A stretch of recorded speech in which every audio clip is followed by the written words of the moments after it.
নমস্কার।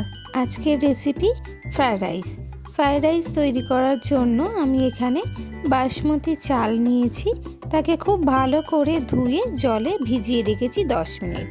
তারপর হাঁড়িতে একটু জল গরম করতে দিয়েছি এবং তাতে গোটা এলাচ, লবঙ্গ, দারচিনি আর একটু সাদা তেল দিয়ে ভালো করে আমি এটাকে গরম হতে দেবো। তারপর এই ধুয়ে রাখা চালটিকে আমি দিয়ে দিলাম। দিয়ে দেখুন বেশ ভালো রকম ফুটছে। 80% মতন আমাদেরকে এটাকে সিদ্ধ করে নিতে হবে। 80% মতন সিদ্ধ হয়ে গেলে তারপরে আমরা এটাকে ভালো করে জল ঝরিয়ে ফ্যানটা ঝরিয়ে নেব। এরপর একটা কড়াইতে গরম করে তাতে একটু ঘি দেব। দিয়ে আমাদের কাছে বিনস আর গাজর রয়েছে, সেটিকে আমরা একটু ভাজা করে নেব। বিনস আর গাজরটিকে ঘিয়ের সাথে হালকা ভাজা ভাজা করে নেব। প্রথমে বলে রাখি, বিনস আর গাজরটিকে আমি একটুখানি সিদ্ধ করে নিয়েছিলাম, জলে ভাপিয়ে নিয়েছিলাম। বিনস আর গাজরটাকে অনেকটাই ভাজা ভাজা হয়ে এসছে। তারপরে তাতে একটু কাজু বাদাম আর কিশমিশ দিয়ে দেব।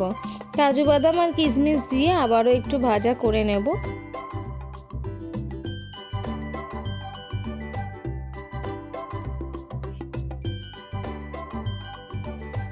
অল্প একটু নুন দিয়ে আবারও ভালো করে এটিকে ভাজা করে নিতে হবে।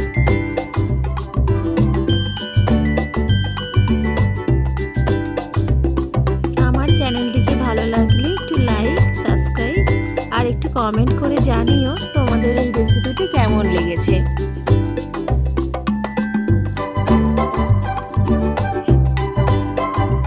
দেখো অনেকটাই সিদ্ধ হয়ে গেছে, জিনিসটা ভাজা হয়েছে। এরপরে আমি এখানে কাজু আর কিশমিশ অ্যাড করলাম, সাথে একটু ডিম দিয়ে আমি করব, তো সেই জন্য আমি ডিমটাও দিয়ে দিলাম। একটু বেশ ডিমটাকেও নিয়ে একটু ভাজা ভাজা করে নিতে হবে এবং সমস্ত সবজির সাথে একটু আমি মিক্সড করেই ডিমটাকে করব।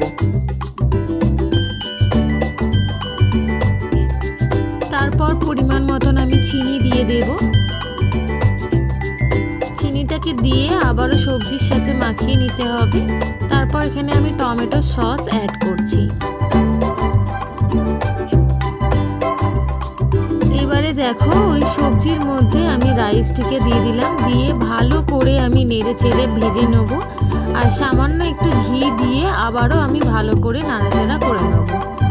তাহলেই হয়ে গেল আমার আজকের ফ্রায়েড রাইস। এটিকে আমি সার্ভ করছি। দেখো কত সুন্দর হয়েছে আর খুব ঝুরঝুরে হয়েছে, একটার সাথে একটা লেগে যাচ্ছে না। তোমাদের কেমন লাগলো আমার রেসিপিটি একটু জানিও। নমস্কার, সুস্থ থেকো, ভালো থেকো।